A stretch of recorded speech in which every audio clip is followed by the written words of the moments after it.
তিনটি স্বপ্ন দেখলে বুঝবেন আল্লাহ আপনাকে ভালোবাসেন। ভালো করে বুঝেন, তিনটি স্বপ্ন যদি আপনি দেখেন বুঝবেন যে আল্লাহ আপনাকে মহাব্বত করেন, আল্লাহ আপনাকে ভালোবাসেন। স্বপ্ন আমরা অনেকেই দেখে থাকি।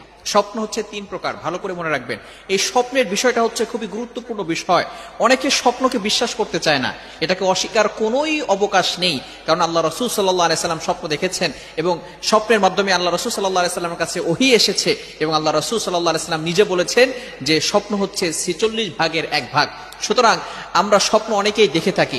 এই স্বপ্ন হচ্ছে তিন প্রকার। একটা হচ্ছে ভালো স্বপ্ন, এই ভালো স্বপ্ন এটা আল্লাহ তাআলার পক্ষ থেকে আসে। দ্বিতীয়টা হচ্ছে খারাপ স্বপ্ন, এটা শয়তানের পক্ষ থেকে আসে। সুতরাং আরেকটি হচ্ছে ইচ্ছা স্বপ্ন, অর্থাৎ আপনি সারাদিন যে কাজগুলো করছেন এগুলো আপনি সেগুলোই রাতের বেলা স্বপ্ন দেখছেন। সুতরাং ভালো স্বপ্নগুলো আল্লাহ তাআলার পক্ষ থেকে আসে। তিনটি স্বপ্ন যদি আপনি দেখেন মনে করবেন যে আল্লাহ আপনাকে ভালোবাসে।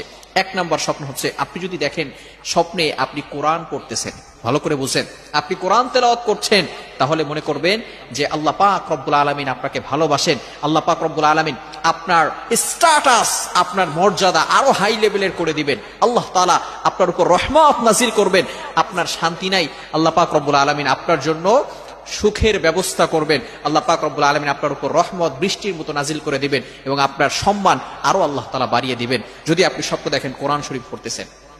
নাম্বার 2, দ্বিতীয় নাম্বার স্বপ্ন হচ্ছে যদি আপনি দেখেন আপনি গোসল করতেছেন, তাহলে মনে করবেন যে আল্লাহ পাক রব্বুল আলামিন আপনাকে ভালোবাসেন। কেননা যে গোসল করার মাধ্যমে আমরা শরীরের যে দুর্গন্ধগুলো আছে, শরীরের যে ময়লা আছে, এগুলো আমরা গোসলের মাধ্যমে পরিষ্কার করে ফেলি, পরিচ্ছন্ন হয়ে যায়। সুতরাং আপনি যদি এই স্বপ্ন দেখেন, যে আল্লাহ মুহাম্মদ ইবনে সিরিন রাহমাতুল্লাহি আলাইহি উনি বলে দিয়েছেন, এর ব্যাখ্যা হচ্ছে আল্লাহ পাক রব্বুল আলামিন আপনাকে পবিত্র করতে চাচ্ছেন।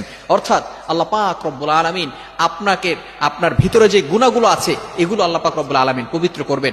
এবং ভালো করে মনে রাখবেন, যখন বান্দার গুনাহগুলো আল্লাহ তাআলা মাফ করে দিবে, কোন মাধ্যমে যখন আল্লাহ তাআলা মাফ করবে, তখন ওই বান্দার জন্য জান্নাতে যাওয়া সহজ হয়ে যাবে। আর আল্লাহ তাআলা যাকে ভালোবাসবেন আল্লাহ পাক রব্বুল আলামিন তাকে কিয়ামতের ময়দানে বলবেন, উইল গো টু প্যারাডাইস, তুমি জান্নাতে চলে যাও। ওই দিন আল্লাহ পাক রব্বুল আলামিন তাকে জাহান্নাম নয় জান্নাতে দিয়ে দিবেন। তৃতীয় নাম্বার হচ্ছে যদি আপনি স্বপ্নে দেখেন যে আপনি নামাজের মুসল্লায় বসে কান্না করতেছেন, আল্লাহ তাআলার কাছে তওবা করতেছেন, ইস্তেগফার করতেছেন, তাহলে আপনি কি করবেন?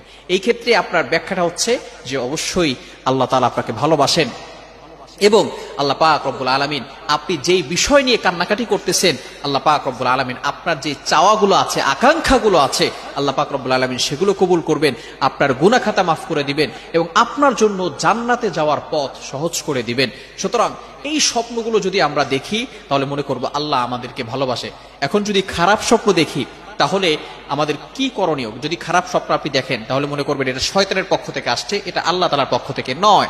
এজন্য আমরা সবসময় খারাপ স্বপ্ন দেখলে ঘুম থেকে উঠার পরেই আউযু বিল্লাহি মিনাশ শাইতানির রাজিম পড়ব এবং বাম কাতে থুতু নিক্ষেপ করব, বাম দিকে থুতু নিক্ষেপ করব এবং যে দিকে ফিরে স্বপ্ন দেখেছি তার বিপরীত দিক হয়ে ঘুমিয়ে যাব।